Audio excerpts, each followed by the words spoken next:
Muskegon, Michigan, this is Tiger Talks Wrestling.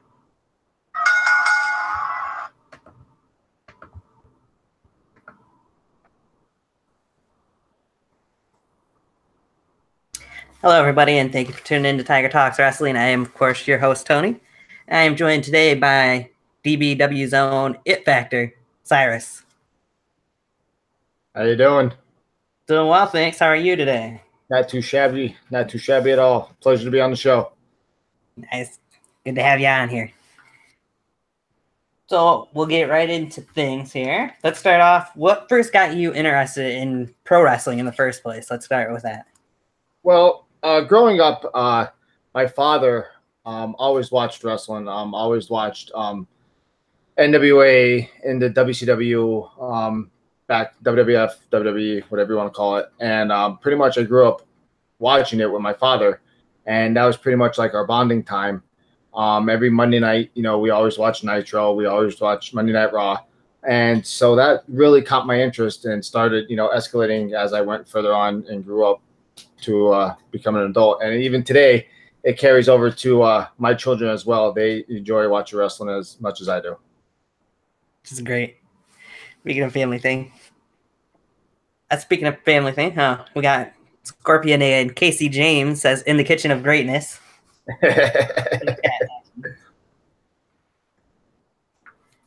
From there, let's move in. What first got you interested in doing the backyard scene? Well, what got me interested into the backyard scene was, obviously, growing up, you see what they do on, television, and want to, do it with your friends, your siblings. You want to mimic them, because to watch them, they're heroes. And, with my friends, we started, wrestling, a couple of friends here and there. Wasn't many. It was like 2, 3 when I first started, doing backyard wrestling. And from there, as, story is, it escalated into what it is today. Exactly. Why don't you walk me through, we'll go into it a little bit here, through the changes that we've seen DBW go through over the last couple of years. Oh, wow. Well, the changes, DBW went through a lot of changes. I was there during the inception of DBW. I actually reached out to Mr. Judgment, Brian Phillips, about acquiring how I would become a part of DBW. And he reached out back to me, and I ended up going down when they're in Hancock, Maryland. Me and Casey James, as a matter of fact, we went down for Judgment Day 2016, and he gave us the platform. He said it was the land of opportunity. He gave us the platform to display our talent, and from there it just skyrocketed. And he liked what we brought to the table. He liked what I brought to the table. He said, this is going to be something special. Just hang on for the ride. I don't know how it's going to grow. He said, just, hang on for the ride, and look where we're at today. It's pretty much becoming a larger than life aspect, and one of, the top companies in the backyard scene. Right. Yeah. Speaking of your match with Casey James at that show, I would say, watching it back myself just recently, the crowd was kind of dead throughout most of that match. You could kind of tell they didn't really know who the two of you were, in my opinion. Yeah, back then, they really didn't know who we were. We were coming from my company that I had with Casey James. We had BCW, and we only had maybe 8 to 10 wrestlers. So coming into another company, I said, listen, this is our shot. We've been out of the scene for quite some time. I said, let's get our feet wet again. We actually wanted to take on other people in DBW, but again, we had to go against each other, which was fine. We faced each other on multiple occasions. And, the crowd really, like you said, really didn't know who we were. But, I feel that match alone, got the crowd interested in who we are and what we can bring, into the aspect of DBW. And, watching it back then to now, I feel as if the crowd, that whoever subscribed and everything to DBW now, could see the evolution of myself and Casey James. Yeah. I mean, definitely you could tell a lot of a difference for Casey alone just from seeing Phoenix back then with a mask on compared to what you're seeing from the Yum Yucker himself. Oh yeah, absolutely. And there's been many faces of Phoenix. But back then, that was Phoenix what he was going with. He was going with, a masked Phoenix. He was going with his original Phoenix without the mask. But once he dropped the mask and involved his character, he really elevated his game as much as I did. As I evolved and actually established who I wanted to become, everything just came full circle. Right. So now, what would you say were some of the differences from the early settings of DBW where you guys were wrestling on a makeshift ring outside compared to, of course, having an actual ring that you work inside now in? Hey, that makeshift ring was pretty amazing, okay? And I stress to this day that I still love that ring because, number one, that was the first actual time we actually wrestled in a ring. Mm-hmm. I was used to trampoline wrestling on the ground, but that was the first time we actually stepped into an actual ring. The quality of the ring wasn't bad at all. Believe it or not, much to your surprise, the quality of the ring was not bad at all. But the atmosphere of it, it was a safe environment. Mr. Judgment made sure everything was okay. The ropes were secured and everything. And coming into what we got today, obviously it's a huge step. A bigger surface and a lot more space where we can, do more moves, elevate our game, and it's just a lot more area that we can cover rather than being confined in, nine spaces. Yeah. Yeah. Hey, we'll get back to more of that stuff. Who would you say are some of your pro influences when it comes to wrestling? My pro influences, I would have to say, first off, Triple H. I'm a huge Triple H fan, hands down. Triple H. Early stages, I loved The Rock as well. Even Rocky Maivia, when he first came in. All the way up to now, when Kurt Angle came in. Kurt Angle was a big influence for me. And as also Edge, I loved Edge when he was in the Brood, and even to what he involved, and then he retired. But yeah, so just those, 4 guys alone, have an influence on me. Now, when Kurt Angle came in, Kurt Angle was a big influence for me. Yeah. Some good names to throw out there for our influences. Absolutely. Would you say that for your character-wise, I guess, in a way, do you have any influences, whether that be in pro wrestling and outside of pro wrestling, that you put into that character? My character, Cyrus, it's funny you say that because my character, Cyrus, one day I was sitting down with Casey James, and I used to have a character named Genocide, which was pretty much based off of pretty much Triple H. I mimicked Triple H, hands down, from the pedigree to, the Harley race knee, everything you can imagine. Mm-hmm. And I sat down and I was like, listen, I need to evolve my character. I need something fresh, something different, because I was Genocide for quite some time. Right. And he said, well, just come up with something. And I fired off the name Cyrus. I said, I'm going to come out with Cyrus. He's like, all right, I can dig it. He goes, that's a good name. He goes, well, what kind of influence are you going to have? I said, I just flat out said, screw it. I'll act like Edge. My move, it's funny. My move set was like Edge. I mimicked Edge's entrance at the time because, again, backyard wrestling back then, you pretty much mimicked what you saw on TV. But now, as I evolved, I pretty much, it's me, just more influential, on myself. I established, the moniker, the It Factor, the story behind the It Factor. I can pretty much adapt to any, opponent, environment in the squared circle. And truly coming to who I am today really, really set the precedent to how I am in the ring, out of the ring. And it's just really remarkable from where I was back when I had my company BCW to where I am today. It's really impressive how I evolved this Cyrus character. Right. Casey James did say ask him about Genocide, so.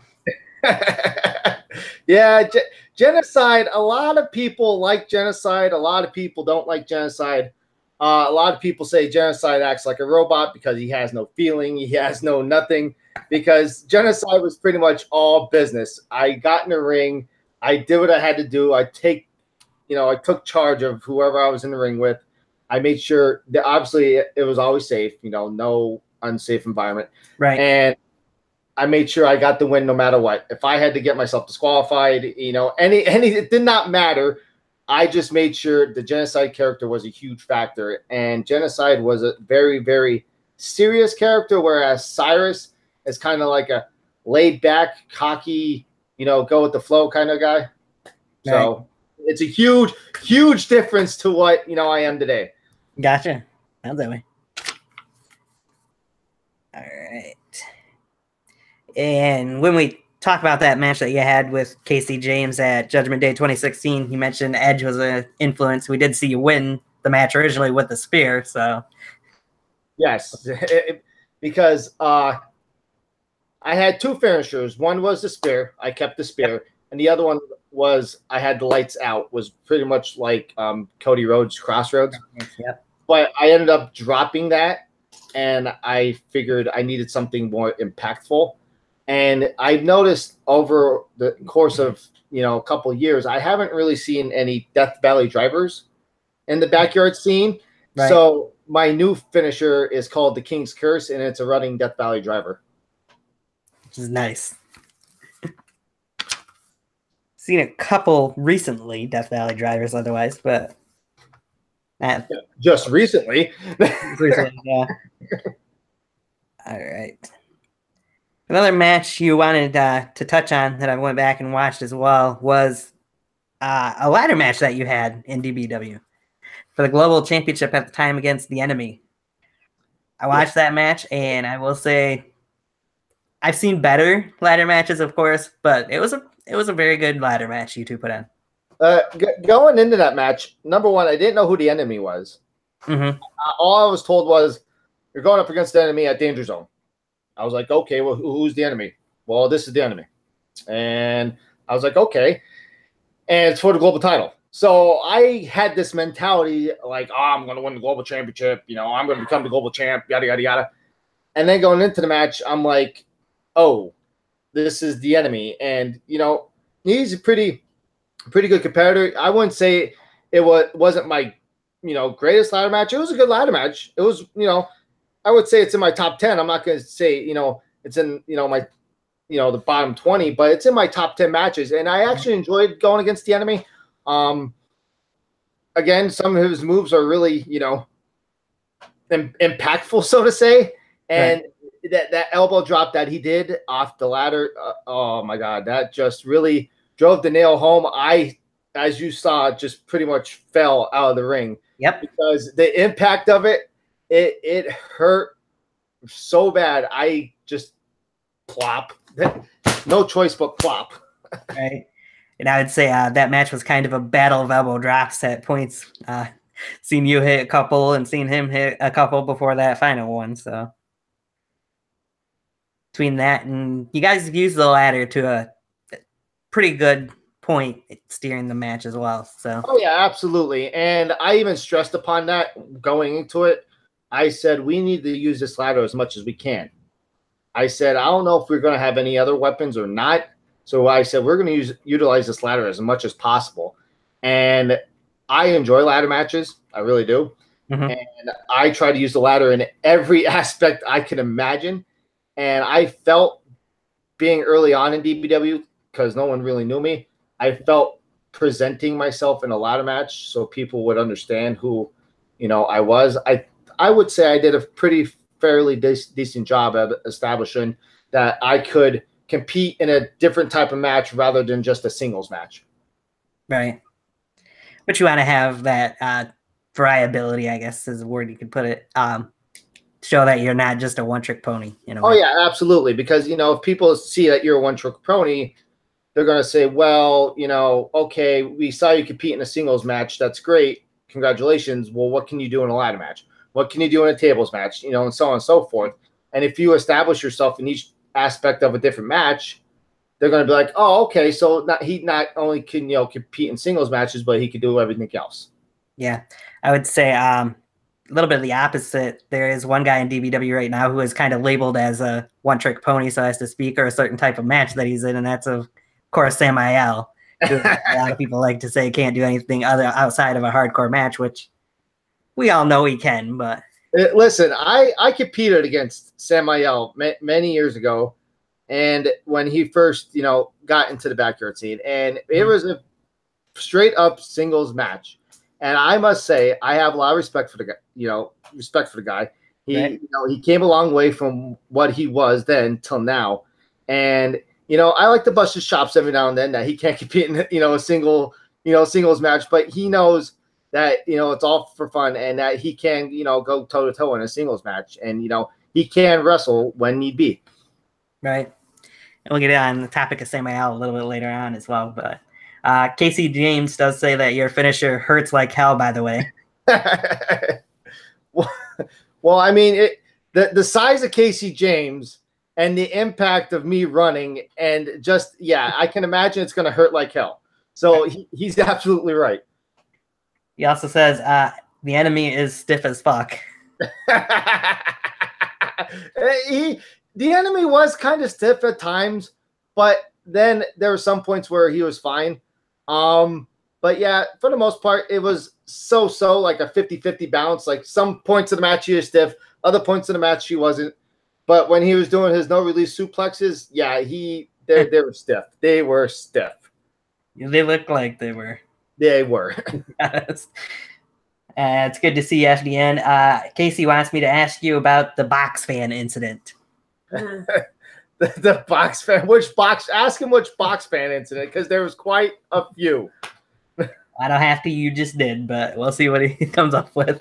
Well, there was a box fan incident where, in my company BCW, during a match, it was a tag team match, as a matter of fact, and a box fan got launched into the ring at an opponent, and it literally bounced off his head.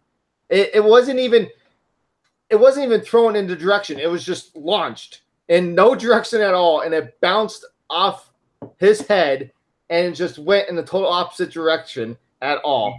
And it was just so random. Nobody expected it at all. And, at the time, Rick the ref, he was the ref. He just looked like, what the hell happened, because he didn't expect it to happen as well. Right. That was one box fan incident. The next box fan incident was I was in a TLC match with a superstar named Whiplash and a superstar named The Nightmare. And he set up a ladder. It was on top of a shed roof. And he climbed up top, and he was going to do an elbow drop. No, sorry, not an elbow drop, a frog splash onto me, because I was pretty much laid out. He had to be at least 10 feet in the air. Now, I looked up. Now, as I'm looking up at him, I'm like, oh, shit, this is going to hurt.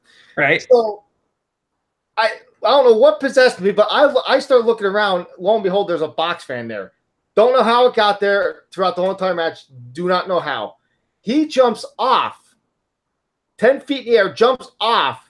I get up. I launch the box fan. Now, don't know how I did it, but it lands literally like this. Straight up, as if it was standing still. He lands ribs first on top of the box fan. Ouch. Yeah, and he just literally hunches over. I just walk away, and I go to the opponent, Whiplash, and I just beat the hell out of him next, because he's going to be out for a while. And that's the second box fan incident. Casey says the one with JP. That's the one right there.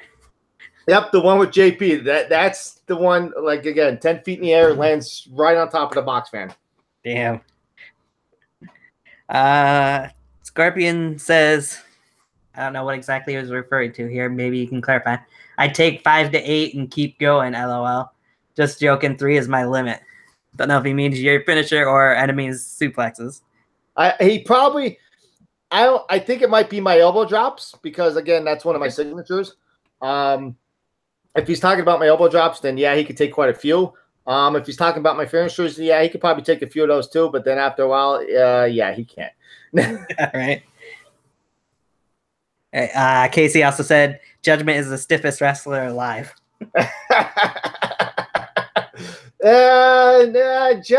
Judgment is Judgment. As far as being stiff, yeah, he can be stiff if he wants to be. Just kidding. He's not really stiff. He's actually, one of the most remarkable wrestlers I was able to get into the ring with. Yes, I do kid around with him saying he is stiff, but on a personal level, I do enjoy competing with him. I look forward to competing with him, down the road again if need be. But as being stiff, again, he is so remarkable in the ring. He makes sure, everything's fine, everything's flowing well. He makes sure, he's safe, you're safe, and he makes sure the crowd's interacted. He's fully aware of what's going on throughout the whole entire match. So Casey's statement's a little off, but it's not. Gotcha. Scorpion did say it was your finisher that he's referring to. And Casey says Judgment strikes are like going to the dentist. They oh my God, they are. When he starts getting 100 strikes, and if you go blow the blow with him, you are absolutely you don't know what to expect, because he just comes off with a slap to the face, and when he connects, it just throws you back, and you're like, what the hell just happened? Right.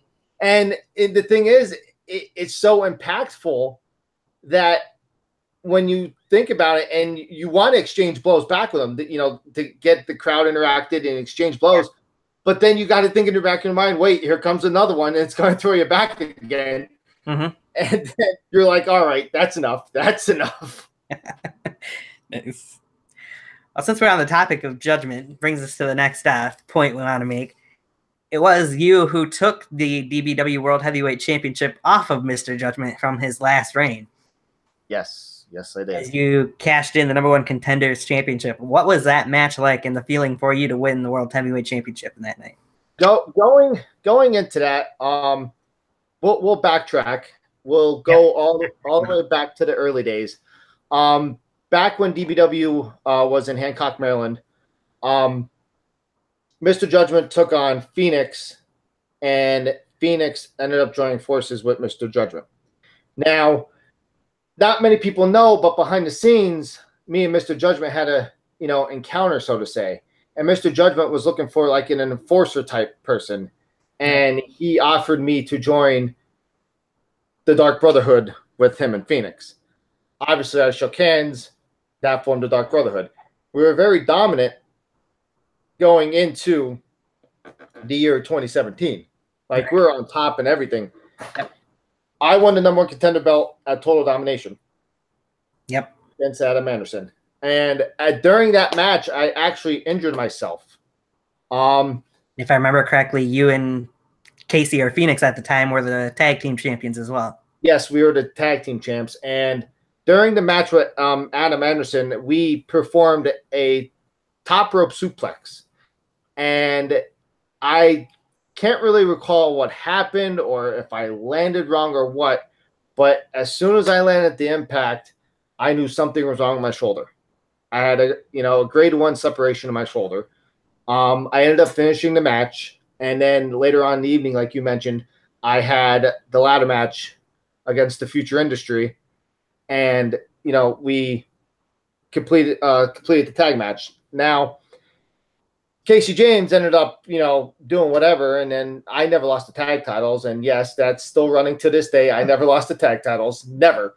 I still want my tag team title shot, and I'll still complain about this until I retire. Right.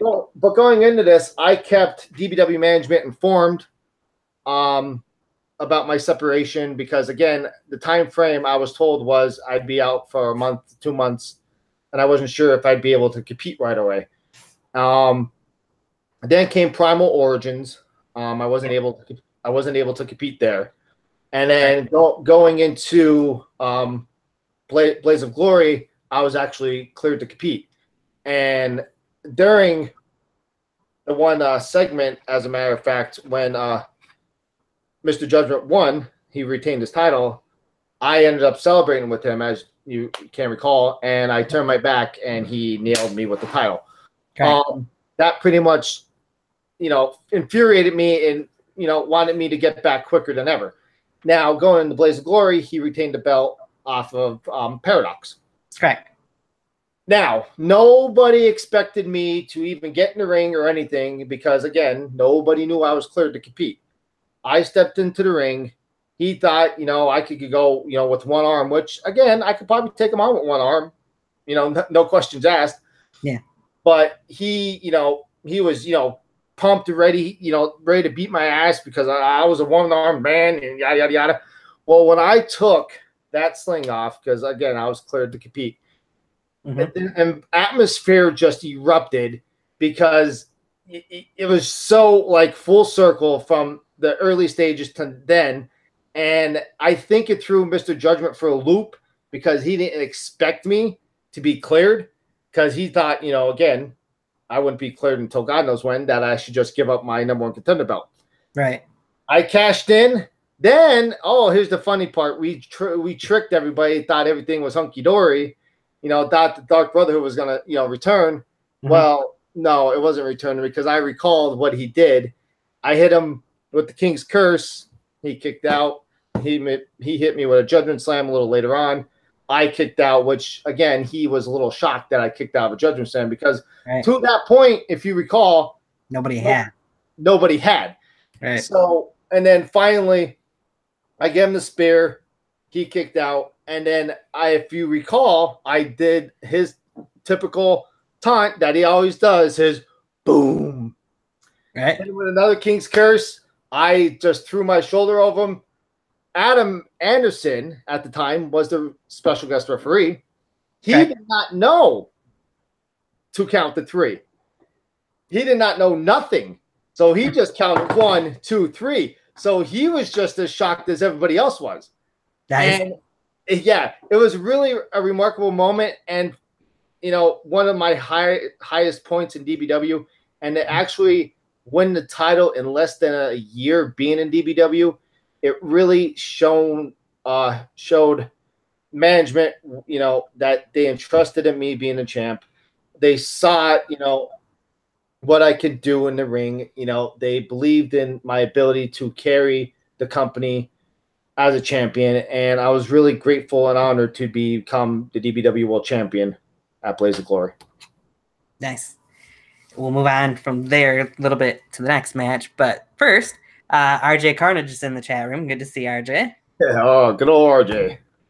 How you doing today? Says Tiger Talks is the GOAT. Thank you. Appreciate it. Of course, Casey says he's the GOAT. Yeah, he is a GOAT. Casey says we're still the real tag team champions. RJ says not true. Casey comes back with never lost them. Yeah, they'll go back and forth. I'm sure. Scorpion says, Cyrus, one of the top wrestlers I faced, and one day we will break our tie. Till then, I'll enjoy watching you wrestle. Yeah, because me and Scorpion, we had a series of matches. I competed in UWF against him. He picked up the victory up there. We ended up competing in a 4-corner strap match at Danger Zone. Yep. And I picked up the victory there. So now we're tied 1-1, and now we need a rubber match. So now the rubber match is put on hold until we cross paths again. But I'm assure you, Scorpion, we will cross paths once again. Very nice. All right. RJ says he's the GOAT. Go figure. So we'll move in from there to the next match that you'd have with Mr. Judgment, as at the end of that night, he did challenge you to a rematch for his former world title, your world title at that point. That would end up being the Heaven's Gate match for the World Heavyweight Championship. Man, was that a long match. Yeah, it was a long match, number one. Number two, the reason why I established a Heaven's Gate match, because number one, obviously, my specialty match is a ladder match. Right. Number two, I knew going into it that Mr. Judgment's record in ladder matches wasn't impressive at all, because he has yet to win one. And no one has ever seen that I can remember now, a ladder match where you hang the belt up. Correct. Like I haven't seen it, in the backyard scene at all. No. So I said, let's up this one. We're not going to have the classic ladder match where you go up grab the belt, pull it down. We're going to have to hang it. And, you know, to a point, like, you know, it was a little long, you know, but there were some points in the match that, you know, made it special. And the thing was, I think the reason why it was long is because the story it was telling. Because, again, I'm stressing from the early days till then, you know, there's an impactful story because we were once brothers and now we're enemies and we're at each other's throats. So the match length, yeah, could have been toned down quite a bit, but I think what we were looking for was to place emphasis on the story, and both him and I feel that match alone pretty much told the impressive story of how we're brothers, we became enemies, and we pretty much end the story, close the book, done deal. Right. How did it feel for you to, at the end of that match, drop Judgment off the ladder before eventually hooking the championship as he's trying to push the ladder over? That was, you know, pretty much, it was a bittersweet moment because, again, we're brothers, and I just looked at him and I wanted to, you know, help him up, but I was like, no, you know, it's business now, buddy. And I think what infuriated him, and I think the reason why he was trying to knock me off is because I read from his book of judgment. And I think that really infuriated him a little bit. And I think the reason why he was just trying to knock me off is because he figured, well, if he knocked me off, then he could climb up. But I think reading from his book of judgment just really put the icing on the cake, because going into that, going into Blaze of Glory, he was unstoppable. He had the book of judgment and, you know, this, that. He was taking souls. But there's one soul that always eluded him, and that was mine. And that still, to this day, gets him infuriated. I believe that wholeheartedly. Right. Before I move into another match, Nevon McDonald, the King of the Mountain himself, avid fan of the show, he sent me in a couple questions he wanted me to ask you. That's fine. I'll be more than happy to answer them for Nevon McDonald. So he wanted to know first, what did you think of the match that you two had, and did you think going into it that it would be good? The match I had with the King of the Mountain, Nevon McDonald, I knew going into it would have been good, because Nevon McDonald is, you know, a well-known, you know, guy around the backyard scene. You know, he's a class act individual, a lot of love for him and respect. I knew it would have been a great match. You know, one of my monikers is the King of Backyard Wrestling. Yep. And it was pretty much King versus King. And going into that match, you know, I was pumped. You know, he was pumped as well. I even asked him, I said, hey, Nevon, what kind of match you want? He's like, oh, I want a no DQ. I said, you know what? You got it. Whatever you want, I'll adapt to it. Let's go.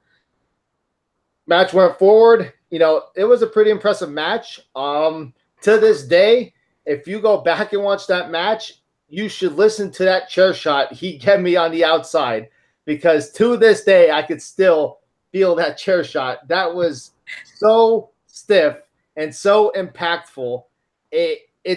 I literally blacked out for about a couple seconds, because that's how hard he swung that chair.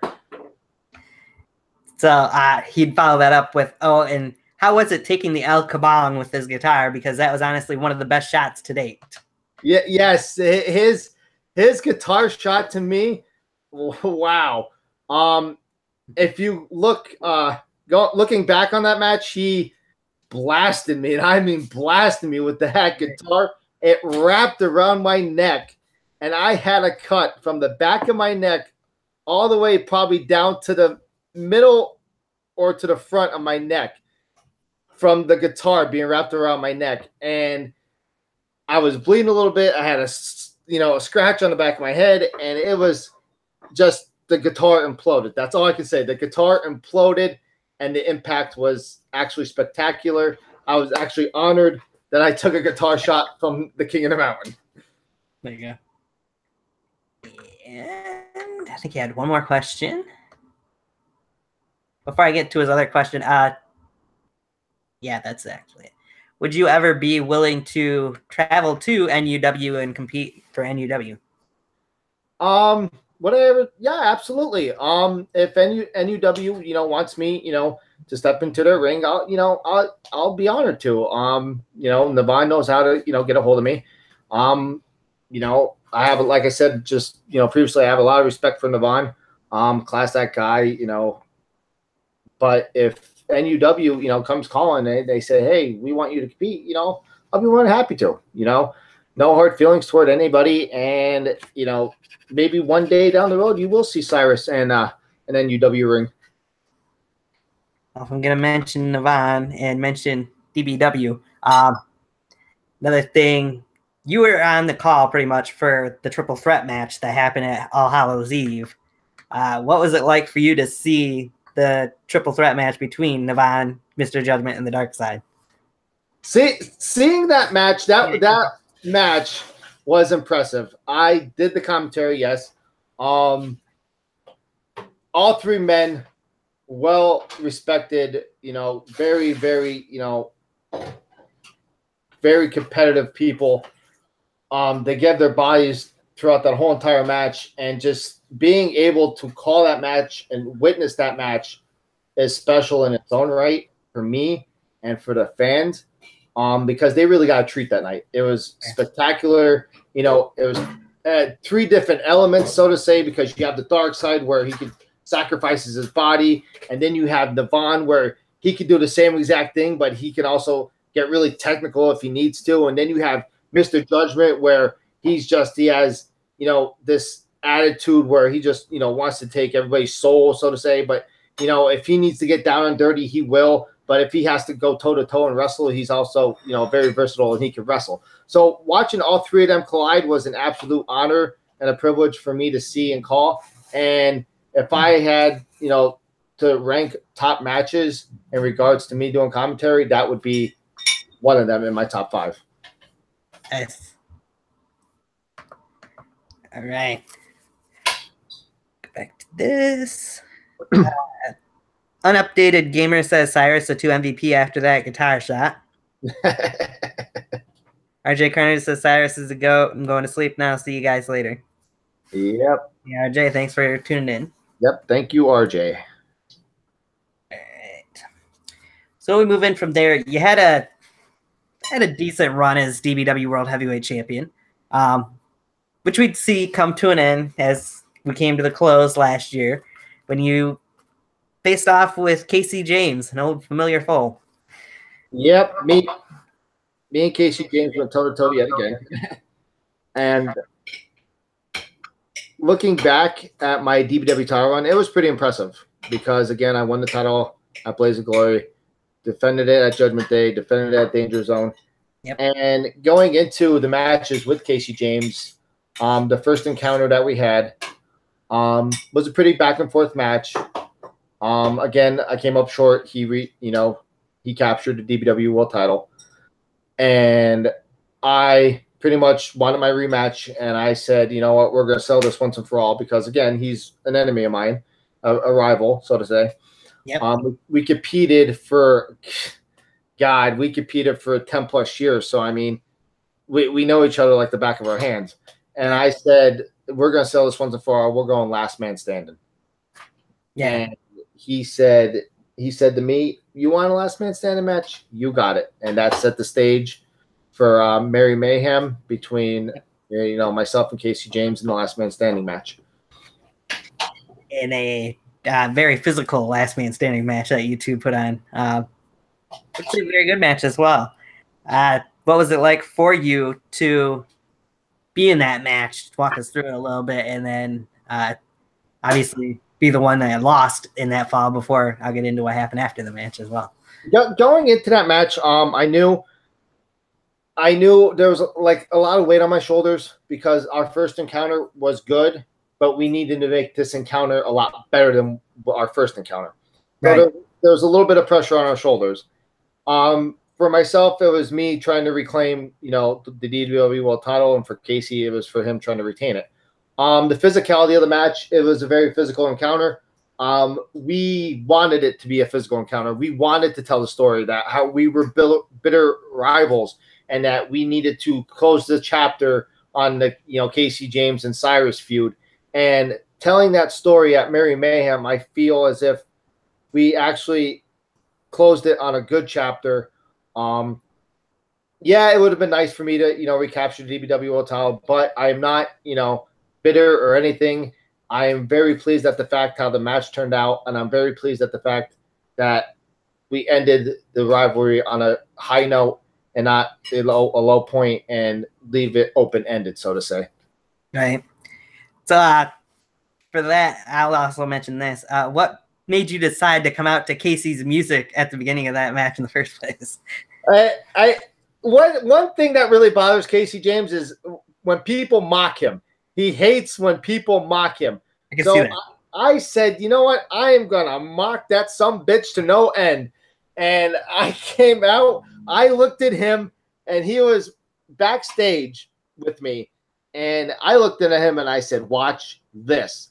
And I came out because I remember him coming out at one time during the one event in DBW, and he was infuriated. And I mean infuriated because he came out, he was pumped, and nobody gave a reaction. Nobody gave a reaction at all. So he got mad, yelled at the crowd, and said, I'm going back there. We're going to try this again. I kept that in the back of my mind. I was like, we're going to do this. So I came out to his theme and everything, mocked him, everything he did during that entrance, then came back out, and it was a hysterical moment, and it really added fuel to Casey James's, hate for me already. So it added more to the match. It did. Speaking of those two matches, though, you can't go without mentioning another key element or key component to those matches who took part in both of them. Of course, being one Adam Anderson. He got involved in both matches. Well, he got involved in the first match anyways. We then would see him turn his back on Casey James and the Murder Club after the second match and cash in his #1 Contenders championship. So what was your thoughts of Adam getting involved in that first match, first of all, and then what happened after the last man standing match? Well, Adam's involvement in both matches, he kept coming out. He kept teasing that he was going to cash in his #1 contendership opportunity. And my thing with him was he wanted to become relevant in the main event scene. So I kept poking at him saying that he wants to become relevant at my expense, and it wasn't going to happen.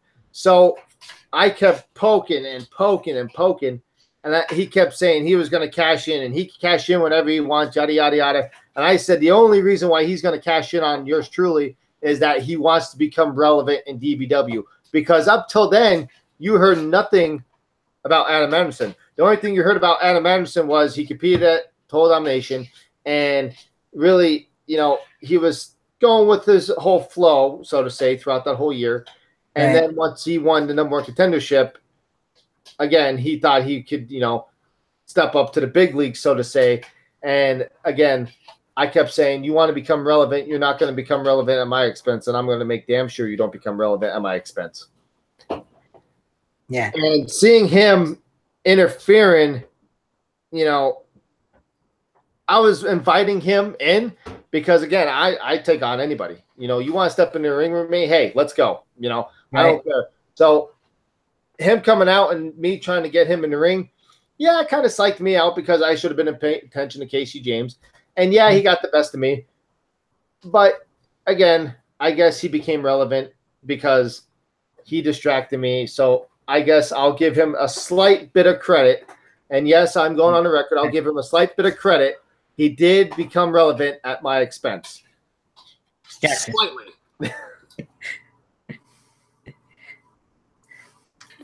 So, of course, we've seen Casey kind of took care of business and took him out not long after the last man standing match was over either. So, oh, yes, absolutely. And I think Casey pretty much summed it up as, hey, I'm the champ now, and it's going to take a lot for you to take the title off me. And that's how it was, for me. And for him to cash in his opportunity and to lose, it kind of made me die a little and laugh hard inside because he became relevant, and then he thought in the back of his mind, oh, nice, Casey won the belt. He had a grueling victory to retain the title. Now I'm going to run in, and it didn't happen. I mean, it should have happened, but it didn't happen, and now he has the title going into the back of his mind that he is the only person thus far in DBW to not successfully cash in his opportunity. Right. Now, of course, he's got another championship since he became one half of the de facto, pretty much became one half of the tag team champions. But that's not a point really at the moment. So the comment section's lighting up a little bit. The Dark Side's in, says pineapple or duck? We'll go pineapple. Okay.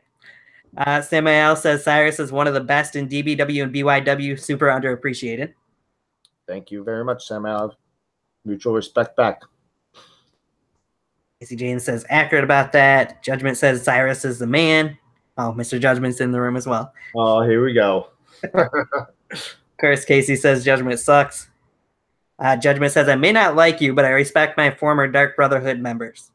And that's the thing. We may not like each other, and he may be a part of this new brotherhood, so to say. But I will go on record right now, and I know he's listening.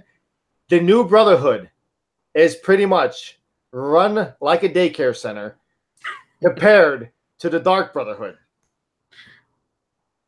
I think I would have to agree with that. No offense to Hellhound, and, well, more so to Hellhound than Adam, honestly. Sorry, Adam. Had to say it. Yeah, Samael told Judgment to shut the fuck up. You hate him. Scorpion says, okay, a real question. Fabulous Moolah or Vicky Guerrero, Braun Panties, winner gets a night with you. Who you vote for? Neither. Neither at all. Absolutely none. None. Right? Dark Side Vicky said Vicky, no question. Let Judgment and Samael go at it. And yeah, Judgment and Samael like to go at it quite a bit. Quite a bit. Yeah, they're going at it. They're asking about Mikey Nitro and mentioning Mark Williams, who was on here a couple weeks ago, and let them go at it. And Clark Williams. Yeah. So as they're going back and forth and don't have anything else, let's move in to the most recent match that we've seen you in. Speaking of Samael, the Total Domination 3 match that you two put on. I just watched it, what was it, last night, the night before? Damn.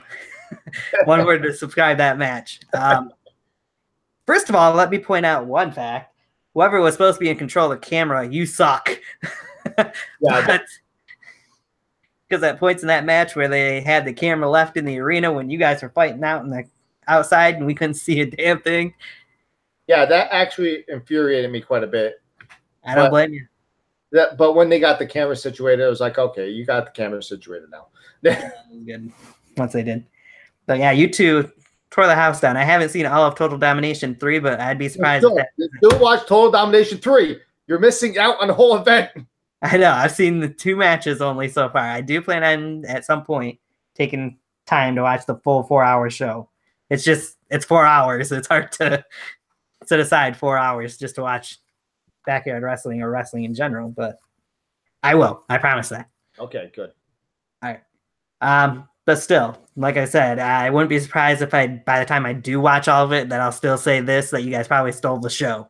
Because I thought that it was a great match that you two put on in that match for the World Extreme Championship. It was, and going into that, Samael, he was pretty impressive, and no one really wanted to take on Samael.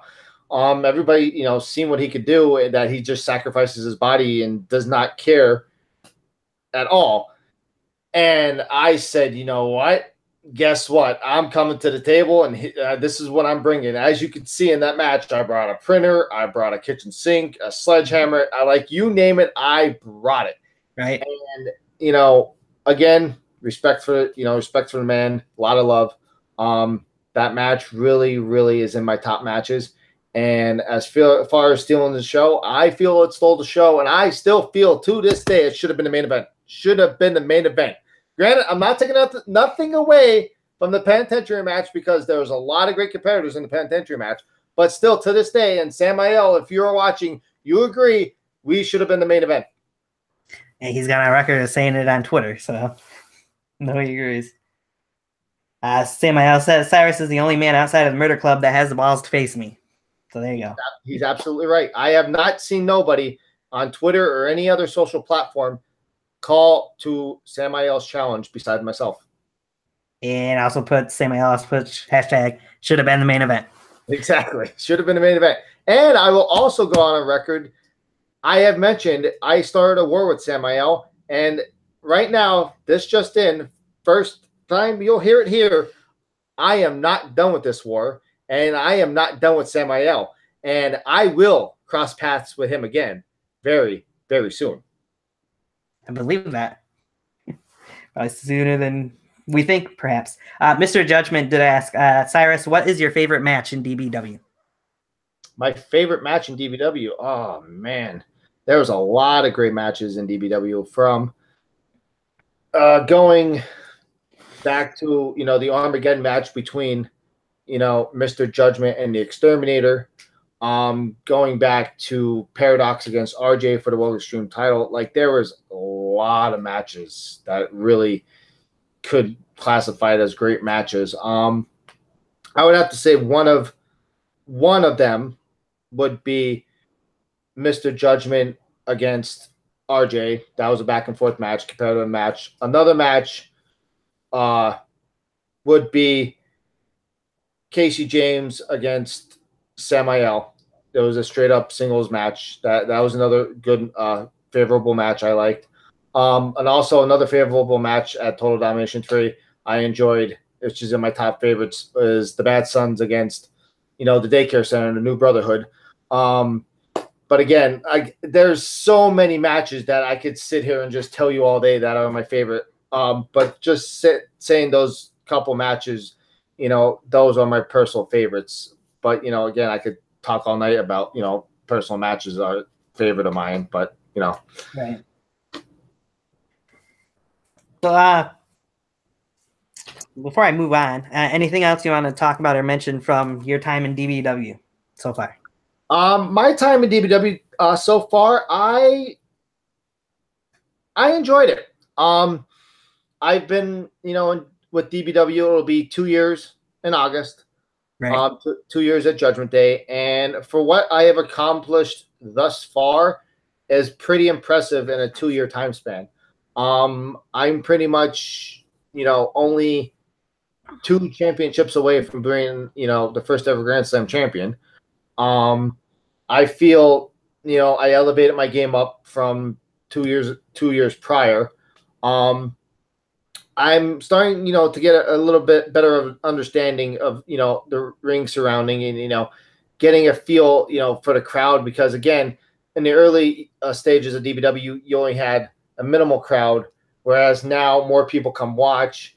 And you have to understand now more people watch on YouTube. And it's a lot of pressure knowing that people on YouTube watch, people in the crowd want to see a good match. And you have to make sure you bring all the elements full circle to present the story and to make an impactful match that the people are interested. Right. So a couple more things about DBW. First, what is your opinion of Thursday Night Thunder Punch that we've seen a couple episodes of now? Thursday Night Thunder Punch was a pretty good concept that we thought of. Going into it, at first we didn't know how it would, catch the ground running. So we were kind of like testing the waters, and from what we've seen, it's pretty impressive. And a lot of people will see that these Thursday Night Thunder Punch episodes kind of are going to connect stories and are going to involve, characters, involve storylines, and going into our bigger events, it's going to, set the stage more rather than just seeing, promos and they're going to connect it to the match. They're going to see, Thursday Night Thunder Punch, they're going to see matches, they're going to see build-ups, they're going to see characters, and doing Thursday Night Thunder Punch is really, really elevating DBW to the next level, number one. Number two, again, showing the fans that we're not just all about events, we can do, episodic shows or whatever.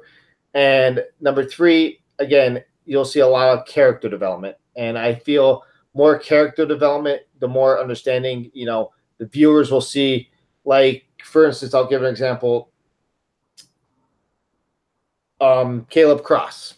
Okay, Caleb Cross. We don't know much about Caleb Cross, but, if you stay tuned to Thursday Night Thunder Punch, you might, learn a little bit more who Caleb Cross is, besides his promos, but you'll learn more about Caleb Cross. He'll see more of his in-ring ability and so on and so forth. And it goes, for RJ Carnage, it goes for the Blades, it goes for anybody that competes in DBW. And it's going to really, really, set the stage going further, and it's only going to, sky's the limit for Thursday Night Thunder Punch, and I'm really honored and pleased to be a part of something special at this moment in time. So, correct me if I'm wrong, but I believe we've seen recently that there might be a new championship debuting soon in DBW as well. Yes, there is a new championship that will be debuting soon in DBW. I am not at liberty to discuss the details. I'm sure you're not. But yes, I've heard there is a new championship in DBW that will be coming. Obviously, it's going to give a lot of superstars the opportunity to compete for this title. Obviously, it's a singles title, and I feel this title could really, depending on who wins it, could elevate that superstar to the next level where they need to be. It'll pretty much bridge the gap between getting on the main event level, and this title will put you to that main event level. Gotcha. So Judgment says, Cyrus, you and I, Heaven's Gate 2.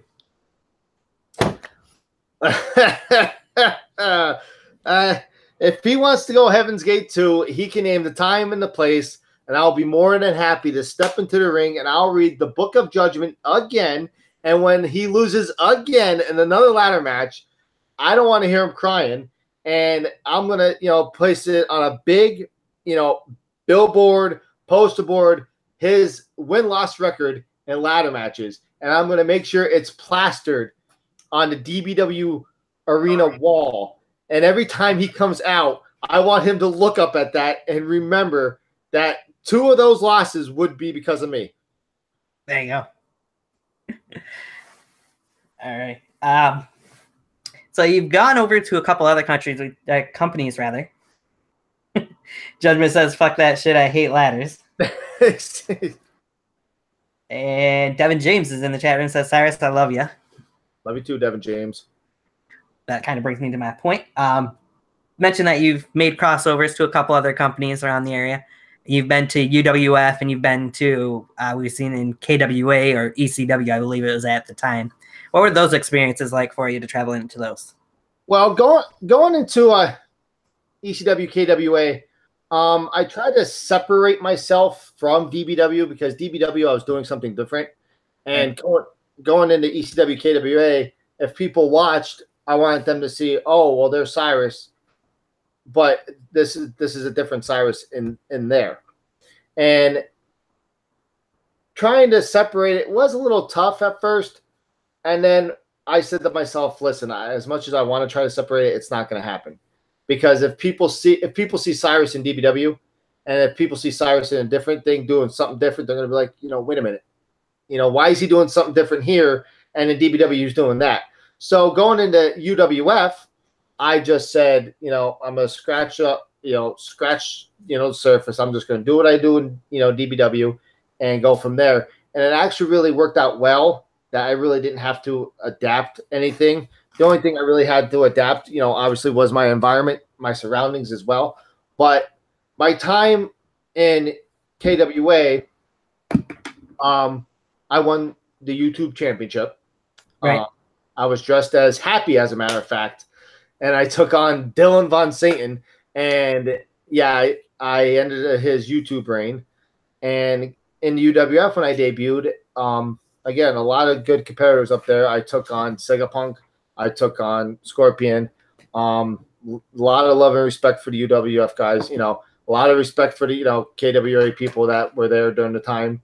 And again, going to these different companies, I established, obviously, met new people, established friendships, brotherhood, so on and so forth.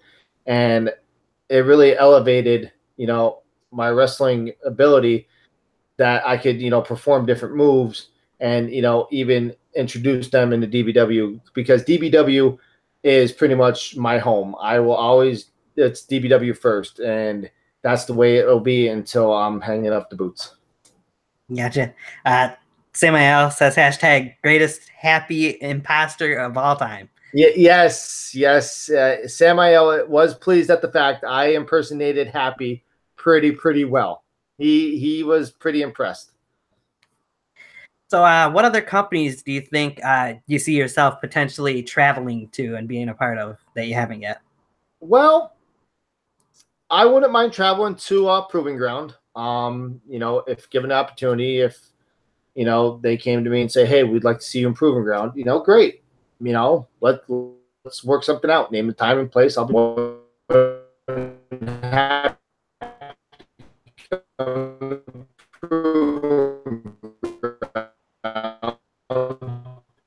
Showed up well. I met a couple of those guys. Really nice gentlemen. If they called me up, got a hold of me on social media, anything, and said, "Hey, Cyrus, we want you to be a part of something special we have going down here in VTW." Great. Let's hash out the details. Get me on a card, and we'll go from there. I don't have a problem at all working for other companies or appearing at other companies. It's just a matter of you reach out to me, we'll discuss the details, and we'll go from there. Very lenient, and very respectable. I would not disrespect any company out there. If I did disrespect any company out there, it would be a huge burden on me, and that would not be my character at all. Right. So let's say we'll put you in this scenario. Somebody says, "Get this motherfucker everywhere." Put you in a scenario. There's rumors and rumblings of a King of the Yard 2 taking place this year in NUW. So let's say you are one of the individuals involved in that tournament this year. Who would you want to face in the first round if you could choose an opponent? Oh, God, if I could choose an opponent, I would have to say I would like to go up against probably either Navon McDonald again, because, again, enjoyed being in the ring with him. Either Navon McDonald, or I would even enjoy going up against Yankee. I've yet to face Yankee. I spoke to Yankee a couple times, and we discussed about getting something special going, or even if CJE made an appearance, I wouldn't mind going toe to toe with CJE, or anybody, right. But just those three alone, I wouldn't mind facing. But if someone came forth and said they want to challenge me, I'm not going to step down at all. I mean, I'm going to step forward, and we're going to say, "Hey, let's hash this out. Let's go." Yeah. Right. That's appearances in other companies, crossovers. What did you see as your future in backyard wrestling for the rest of this year? Let's start with. My future in backyard wrestling is I'm going to do what I do best, and that's get in that squared circle and compete to the best of my ability. I'm going to compete for as long as my body tells me to. If my body says one day, "Hey, listen, you can't do it no more," then that's when I hang it up. But currently, I feel as if I could go for next couple of years, no problem. As far as winning championships, hey, if championships come, onto the table, I'm gonna do my best to capture them. I'm not gonna shy down from any challenge, and going forward, I'm gonna do my best to elevate my career to the next level, and hopefully become one of the greats in the backyard scene and a recognizable name throughout, the whole entire backyard scene as well. It's bringing that up. What was your thought or your thinking, whichever way you want to put it, when you first heard that Paradox was hanging up the boots? My thought of Paradox hanging up the boots, it was tough to swallow, because I met Paradox, he was, good guy, class act. And then when he's like, I'm hanging up the boots, it was kind of bittersweet because I faced Paradox at November to Remember 2016 for the World Extreme title. Right. And it was a pretty competitive match. He ended up picking up the victory.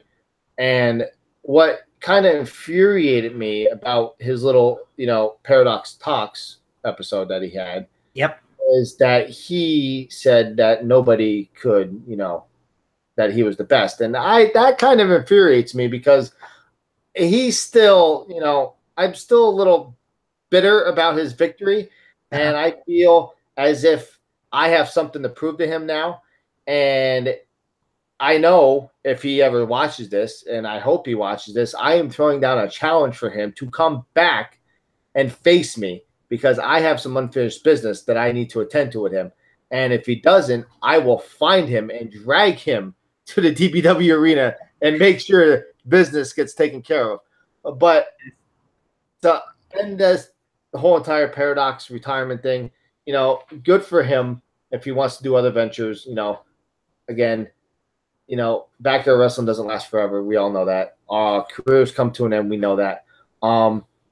Good luck obviously in his adventures, whatever he does. But you will one day see him in the ring again, and it will be against me. Mark my words. Gotcha. So is there anybody in DBW that you haven't really gotten a chance to step in the ring with that you'd like to step in there with?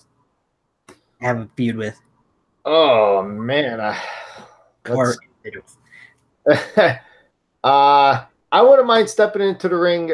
I mean, I fought RJ Carnage before in a ladder match, but I wouldn't mind stepping into the ring with RJ Carnage, having a short feud with him.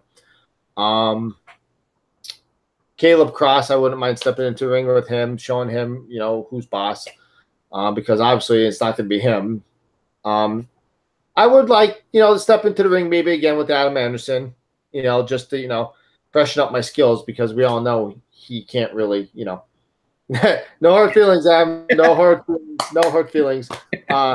Much respect. But overall, again, I don't really necessarily have anyone in particular that I'd really want to feud with. I would really like to get in the ring with all of them, at some point in my career. And if it happens, great. And if it don't, I'm not going to be upset at the fact that I couldn't step into the ring with every single individual.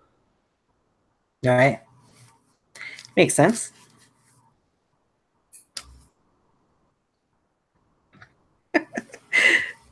Somebody else says, what about my old wrestling boots? Oh, you meant the wrestler Paradox. My bad.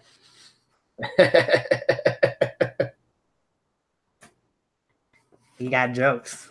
Yes, he does got jokes. All right.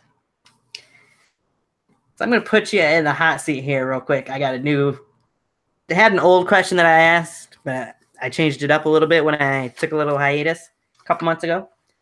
I do a job one, fire one, and push one. I'm going to give you 3 names. You have to tell me who you would job, who you would fire, and who you'd push. All right. So we're going to go with Aaron Jones, Victor Van Pelt, and Yvonne McDonald. Who I would job to? Who you would job. In other words, you would have them be a jobber in the company if you're in control. I would have probably... You'd fire and who you'd push. I would probably... This is tough. I would probably have Victor job. Hands down, I would have him job. Okay. I would... Oh, man, this is tough.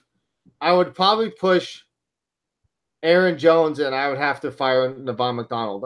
That's tough because I have respect and I feel Yvonne's a brother, but I'm sorry, Yvonne, I would have to fire you, man. I would have to fire you. That's interesting. I just picked 3 names right off the top of my head, so it's just the 3 names I came up with. All right. So what all is there that you haven't done that you look forward to doing in DBW, like championships that you've won? Obviously, you mentioned you're a couple away from the Grand Slam championship. Yes, I am actually 2,000 away from the Grand Slam championship. I need to obviously capture the World Extreme title, and I need to capture the Anarchy title. And capturing those 2 titles will make me the Grand Slam champion. Right. I always want to introduce new match concepts. Always want to introduce new match concepts, and hopefully going forward, I can introduce these. I am still begging to this day, asking for my cage match. I really want a cage match.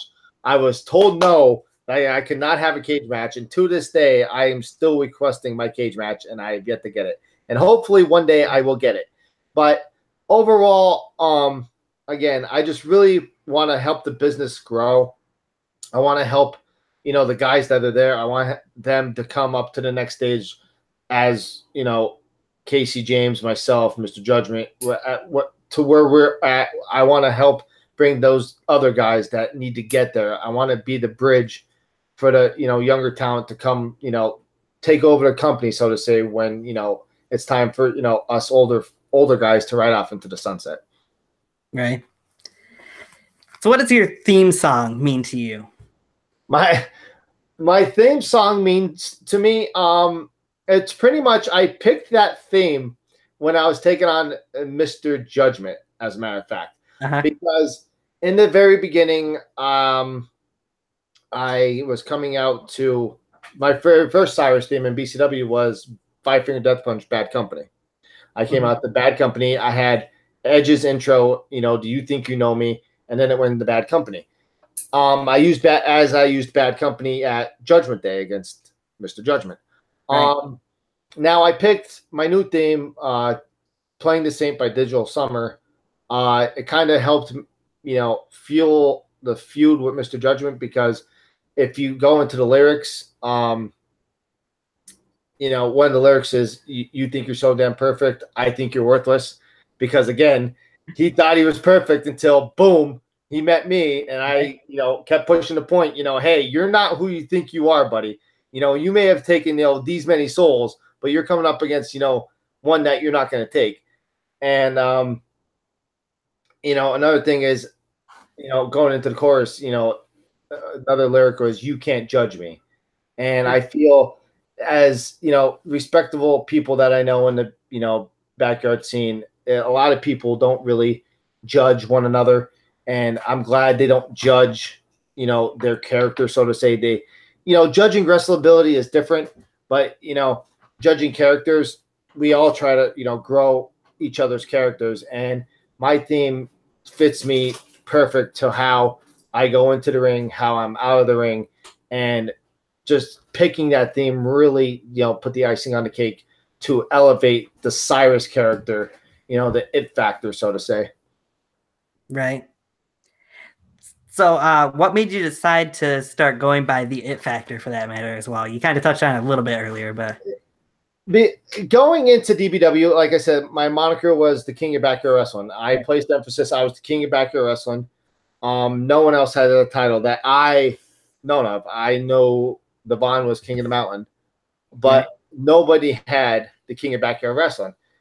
And I got to a point where I'm like, yeah, the King of Backyard Wrestling's good, but maybe I need a more profound title that stands out more. And I came up with the It Factor. And the backstory of the It Factor is, I can adapt to any opponent I step into the ring with. I can adapt to any match that they have. I can adapt to any environment that I'm presented. And I bring 100% to every single match, to anything I do in DBW and in other companies as well. And pretty much I have that It Factor that I could do all this and like in a ball and, just push forth with it. And coming up with that really, made me feel as if I separated myself from everybody, because, you have Casey James, he calls himself the man. You have Mr. Judgment, he calls himself the prophet of purgatory. And you have, RJ Carnage, he calls himself the future. So, like, having myself call myself the It Factor really separates from everybody else. And I'm pleased and honored that I picked something that doesn't, like, mimic anybody and doesn't really follow suit with anybody, that it just stands on its own. Right. I got you there. So what is the lasting image or the lasting legacy that you hope to leave on Backyard Wrestling when it's all said and done for you? My lasting legacy. Well, I want to be known as, obviously a great champion. I want to be known as, a good competitor that everyone, was able to step into the ring with. A respectable guy in and out of the ring. Again, I want to be known as, I wouldn't say up there with the greats, but I want to be, in a prestigious class with, some big names around the BYW scene. And I feel as if I get myself to that point and I'm able to get there throughout my career, and people that talk years down the road about backyard wrestling, they're like, oh yeah, well, you have, Mr. Judgment from DBW, you got Ecstatic from VTW, and you got the Von McDonald, the King of Mountain. And, I want someone to be like, oh yeah, well, remember Cyrus, the It Factor? Right. You want, your name amongst the greats. And if I'm able to establish that before my career is done, I would feel absolutely accomplished. I would feel absolute fulfillment, and I would feel as if I've done my job in the backyard scene. Very nice. I'm getting close to the end of my questions here. Got probably a couple more. If anybody wants to say anything else in the comment section, they got a little quiet there. That's fine. If you want to touch on anything else that we didn't mention, go ahead and do that as well. I mean,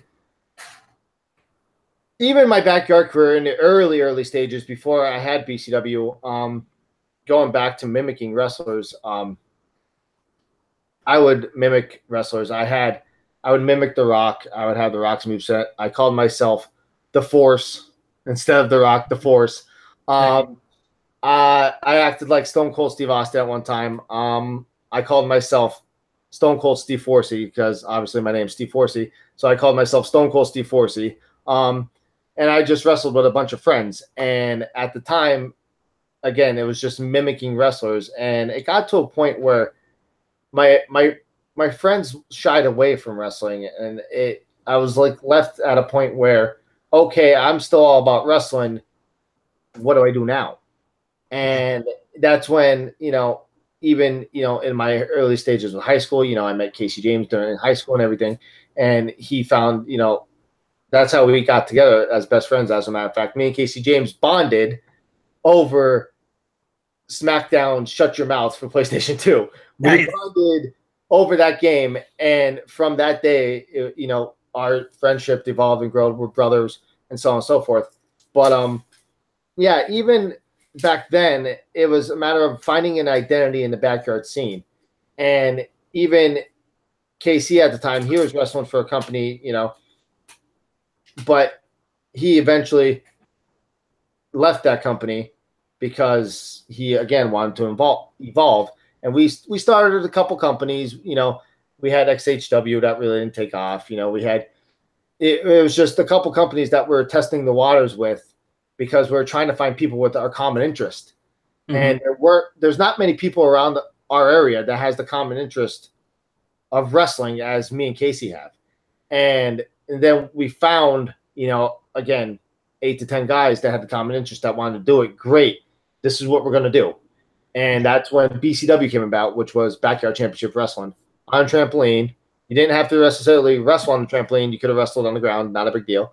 But that ran roughly for about 2 years, and it was going strong. We had shows, every Sunday. We had 4 shows. We had the 4 shows. They were called Adrenaline. They were BCW Adrenaline. And then we had our main show at the end of the month. And again, it was remarkable, and it ran for 2+ years. And then all of a sudden, everything just fizzled down. And then at a time, I was out. I didn't wrestle. KC was out. He didn't wrestle. And I said to myself, okay, I haven't wrestled in God knows how long. I want to wrestle again. What am I going to do? Because I didn't know any companies around.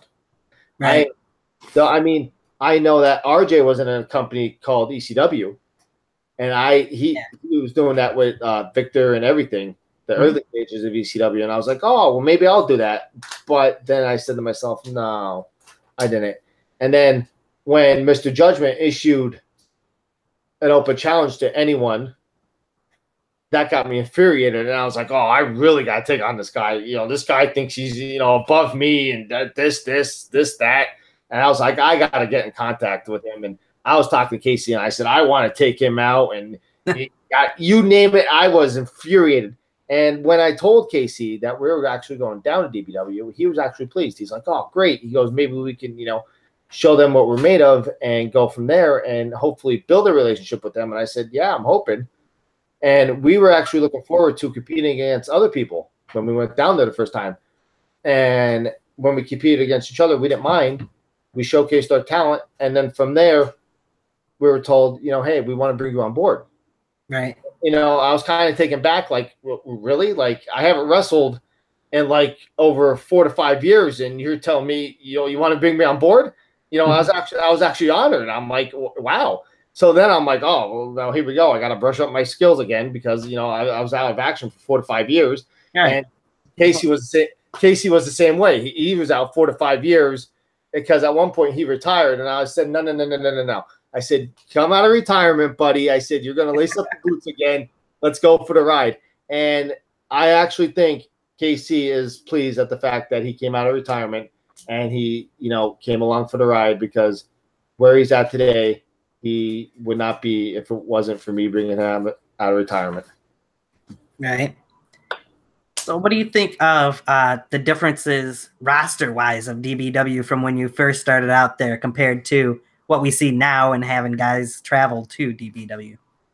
When we first started out, you had the Blaze, Mr. Judgment, the Exterminator, Paradox, the Enemy. You had maybe, that I can recall, like 5, 6, maybe 7 guys. And when we traveled down, it wasn't many as well. We just added to it. And then as we moved to the DBW Arena, where it's at in Shippensburg, it really took off. And, people were reaching out. People were saying, we want to be a part of, DBW. People traveling to DBW is impressive in its own right, because, again, during the inception, it was just DBW. This is what it is. Well, let's see what happens. Right. I feel that was what it was. Let's see what happens going forward. Okay, we moved to Shippensburg. Okay, this is DBW. This is what it is. Okay, well, this guy wants to come. Awesome. Okay, well, this guy wants to come. Even better. And adding all the different elements from different companies really not only elevated DBW to what it is today, but it really elevated the people that were there, because it made them want to wrestle these guys from other areas, and it made them want to perform better, because all these other guys are coming in and they feel as if it's a threat from all these other guys coming in. And if they performed better, that they would, get noticed and be like, oh, hey, I'm performing better. And obviously DBW is the land of opportunity. And if, people see that they're performing at a high level, they're going to get opportunities, hands down. And it's just like any place, if you perform at a high level, opportunities are going to come. And with all these people, like I mentioned, coming in, a lot of people elevated their game, and they're getting a lot of opportunities that they need. Exactly. If you could choose a couple guys, who do you think are the future of DBW? The future of DBW, I would say the Blaze. The Blaze has come a long way from when I first met him till now. He's improving, and he's really, becoming to what he needs to. RJ Carnage as well. Again, I personally, helped become RJ what he is today, and so has Casey James. Not a lot of many people know that. Not a lot of people know that Casey James and myself actually groomed RJ Carnage to what he is today. And now that because people ask, hey RJ, you got a lot of talent. Where'd you learn it from? And he's honest with him. He goes, hey, I learned it from Casey James and Cyrus. And he's another one. Also, Caleb Cross, he burst out to the scene, and if he keeps going with his character, he could really be a major player in DBW. Hellhound, granted, I bust his chops all the time. I call him the pup hound, But, yeah, again, I don't, I have respect for him. But again, if he just elevates his game a little bit as he's continuing to do so, he could be a major player. There's a lot of people now that could be major players going forward in DBW, and the future looks bright for DBW. And if I was to step away right now from DBW, I would not be hard pressed or anything, and I would be really pleased at the fact that DBW is in good hands with all the talent that's coming up. All right. So why don't you mention what DBW has coming up next? DBW has a couple events coming up. They have DBW Revelations coming up. They also have Judgment Day, our big event for the year. Also, we have another event coming up, End of Days as well.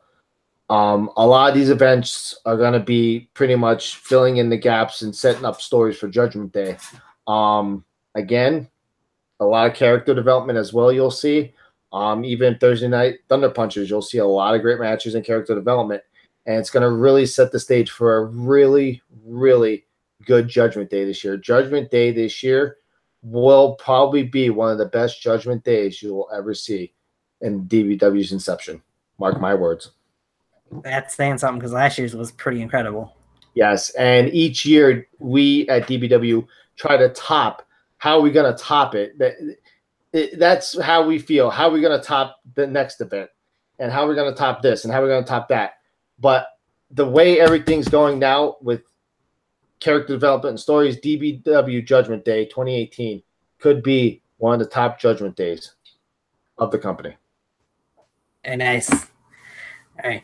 I know I personally will be tuning in. It's just I know I still got to catch up on Total Domination 3, but yes, you do.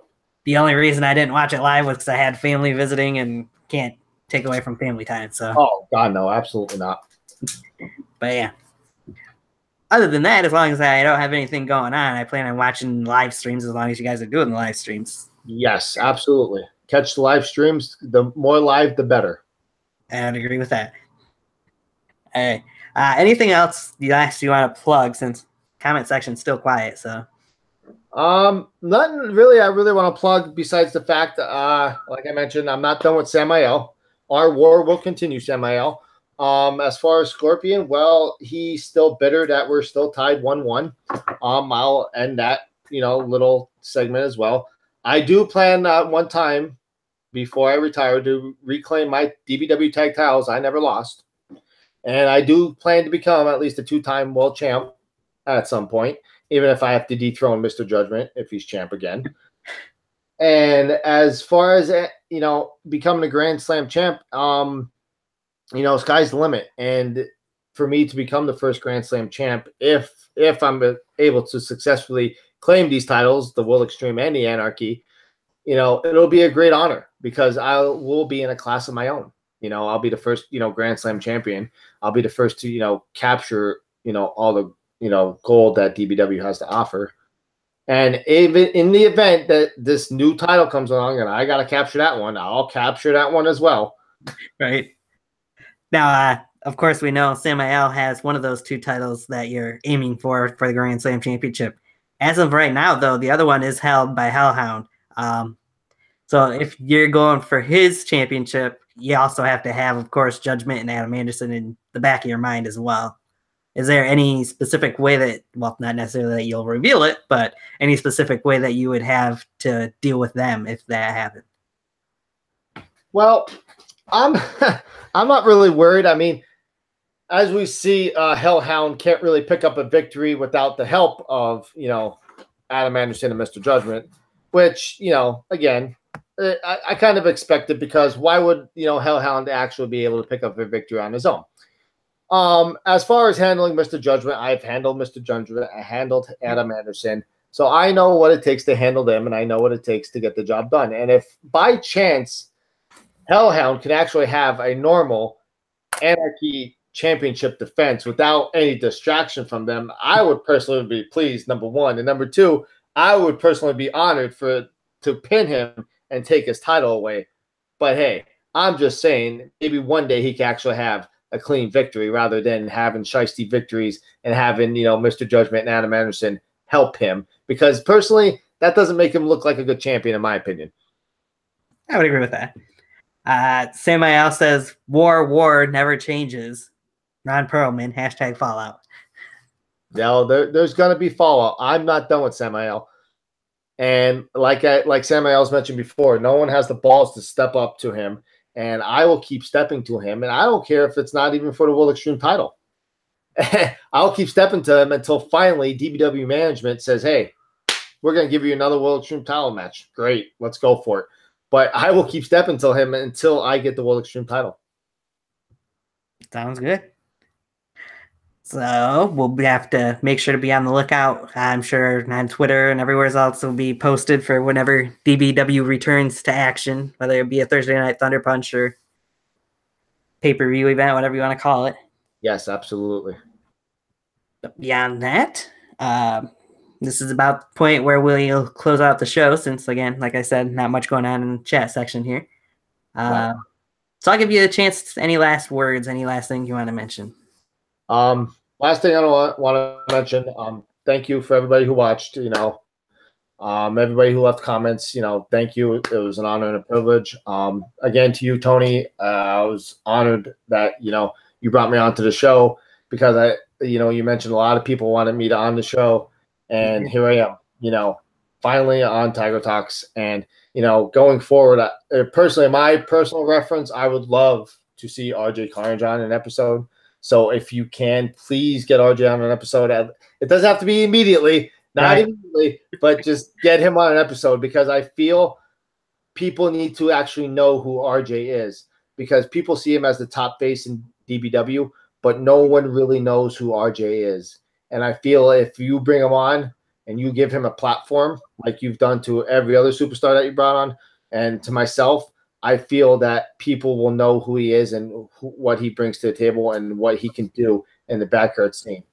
Also, much respect to you for taking time to do this episode, as much as many more. Of course. To my DBW family, thank you again, for giving me the privilege to, perform. To companies going forward, UWF, again, thank you for giving me a platform. NUW, Naban, hey, I'm a phone call away, a tweet away, a message away. Get a hold of me, and I'll be more than happy to come up. Anybody else, VTW, any other company out there, if you're watching, you want it, me to step into your squared circle, hey, I'm not hard to find. Come find me. We'll hash out the details, and we'll go from there. Sounds good. I will mention you're not the first person that's come to me about bringing on RJ Carnage, and I do have no time to yet, but his time will be coming soon. Very soon. Yes, like I said, soon. Yes, it'll be soon. I promise that. He might be the next person from DBW. We'll put it that way. Maybe. We'll see. Somebody else has been wanting to come on here too from DBW. He'll be one of the next couple. Put it. Yes, one of the next couple. Awesome. But beyond that, I got to thank you for coming on here. As you mentioned, there's a few people that have kept bugging me and saying, hey, you got to get Cyrus on here. You got to get Cyrus on there. My pleasure. My absolute pleasure to be on here. I'm happy to have you on here, get to know a little bit more about you. You put on some very good matches that you had me watch again for a couple of them, and watch for the first time a few of them as well. So I'll give you that much for that. Beyond that, I will mention next week, I haven't necessarily figured out what day and time yet, but we're aiming possibly Wednesday, 7 p.m.-ish, is going to be the next show, and Revan from UWE is going to be the next guest on here. Awesome. He's a very interesting character, so to say. I met him personally, and it should be another interesting Tiger Talks with your next guest. Yeah, he's going through a little bit of a change character-wise, it seems, and is currently the Proving Ground Rising Star champion as well. So yes, he is. So that'll be interesting to see what happens there. But again, yes, thank you for coming on, and I was happy we were able to figure out a day and time to bring you on here. My pleasure. No problem. And for that, I say to everybody, thank you for watching. Thank you for joining in the conversation. Like, comment, subscribe, all that fun jazz. And we'll catch you guys next week. See ya. Peace.